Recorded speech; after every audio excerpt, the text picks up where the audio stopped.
is nothing. Only the blackness, the chaos.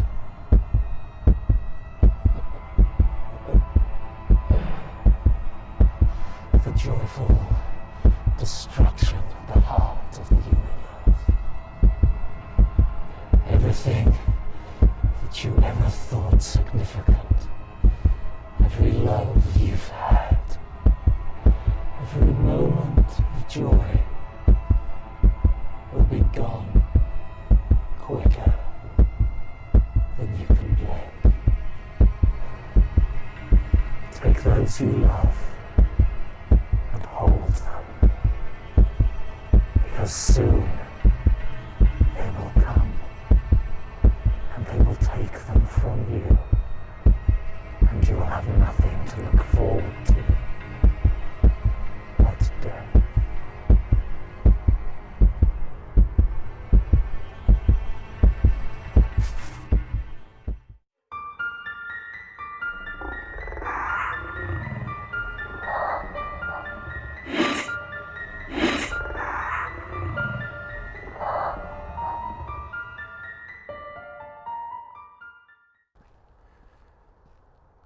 There are no heroes in Lovecraft.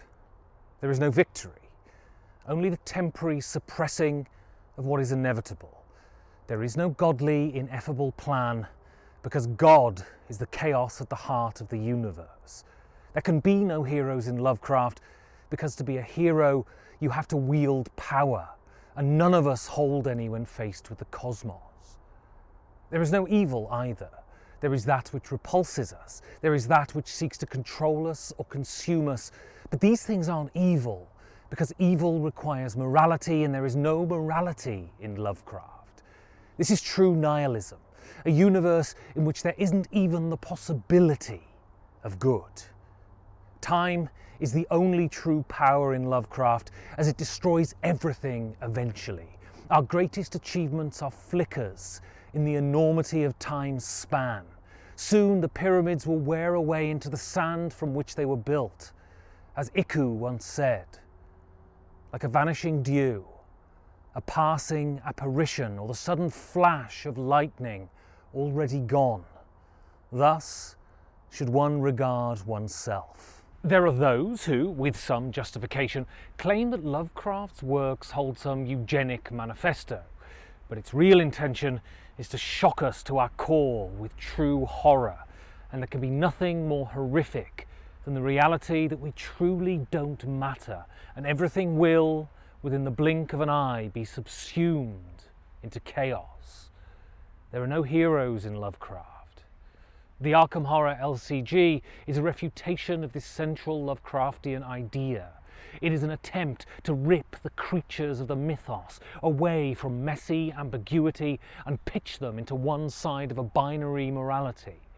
Then it places the players on the other side of the moral chasm and gives them the power and the meaning to be heroes in the face of the tentacular.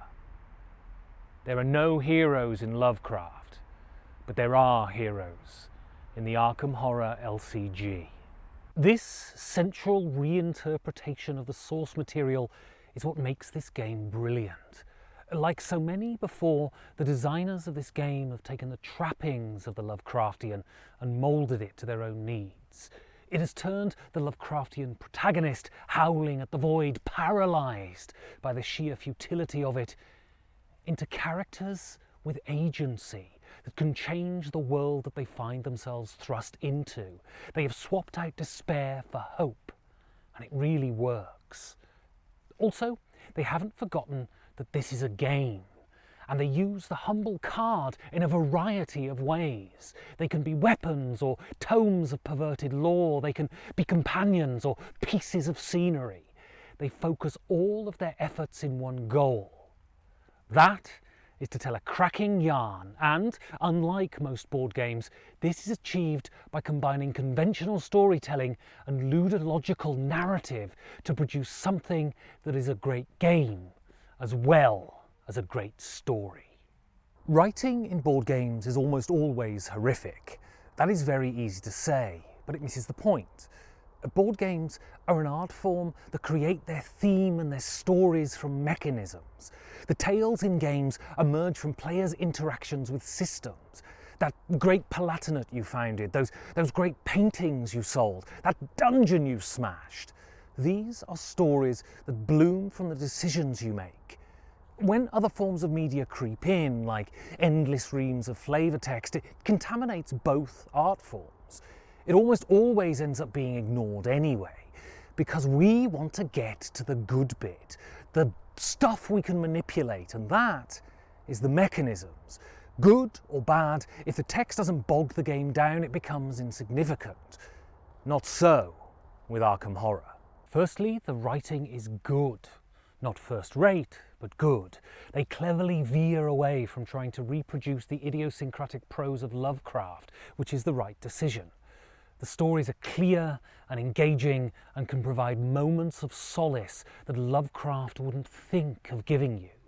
The writing is there as a guide. It gives the players context. Small paragraphs are delivered as rewards for forward progression. But these snippets of text also give the players a moment to breathe. Because although they've changed the central morality of Lovecraft, the constant feeling of dread and pressure still remains. Like all good co-op games, Arkham Horror is hard and beautifully weaves the prosaic world of crooks and vice with the endless horror that lives at the edge of our vision. You could just as easily be felled by a slug from a 45 as from the pseudopod of an elder thing. It lays out the world of the alternative 1930s and gives you the opportunity to save that world. Cards have been transformed here. The way they use the cards to evoke the setting in which you play is brilliant. One minute they form corridors and the next non-Euclidean dimensions. They don't just carry information but form the world that you play in. The way a foggy swamp or Venice at Carnival is created simply with cards is a testament to the thought and inventiveness that permeates the game. We all know how abhorrent that Lovecraft's ideas on race and class were. He was retrograde even for his own times. S.T. Joshi, his biographer, has stated that Lovecraft would be appalled if he were alive to see that his biographer is of Indian origin. It's fair to say that Lovecraft probably wasn't a good pint. Nothing is ever that simple, though. I refuse to jettison the incredible work that the man produced because he was odious. He had a viciously creative mind, and the desperate worlds he created are timeless. I was hooked from the first moment I read him. Like a distorted Tolkien, his alternative history of the world is hugely exciting. I devoured Lovecraft when I discovered him as a stoned 17-year-old. And his works still bounce around my skull. To disavow his work based on him as a man is to deny the world of something great.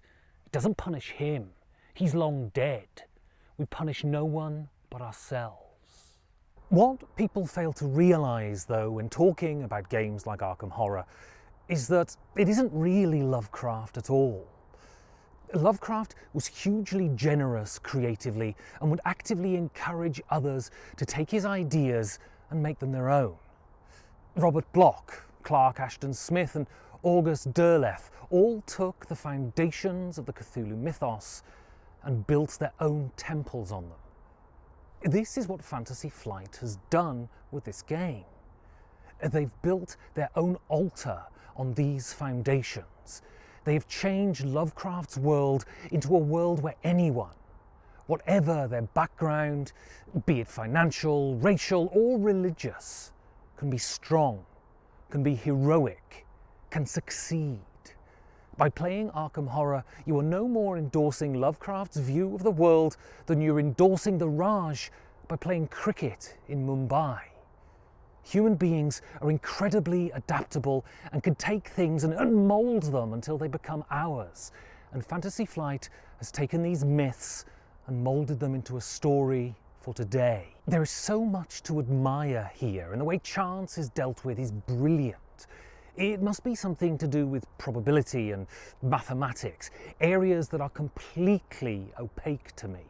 Yet, pulling a chit from a bag and adding it to an ability score promotes so much tension and results in so many hollers of glee or despair. What turns Arkham Horror from a choose-your-own adventure into a legitimate game is that it is underpinned by mechanical rigour and flawless mathematics. You don't simply trudge through the game to get to the next cutscene. There is real challenge, and the game is a reward in itself. I love this game for the stories it tells. I love this game for how well the narrative has been melded with the game itself. I love this game because it reminds us how vital a part of life chance is, and how it's always nipping at our heels, and no matter how prepared we are, no matter how together we are, chance can sometimes elevate us or bite us in the bum. There are no heroes in Lovecraft, but Lovecraft isn't in control anymore. Any one of us can take the worlds he created and fashion them to any end we desire. Fantasy Flight has taken them and made them into places where heroes can exist, and most importantly, those heroes, well, they can be you.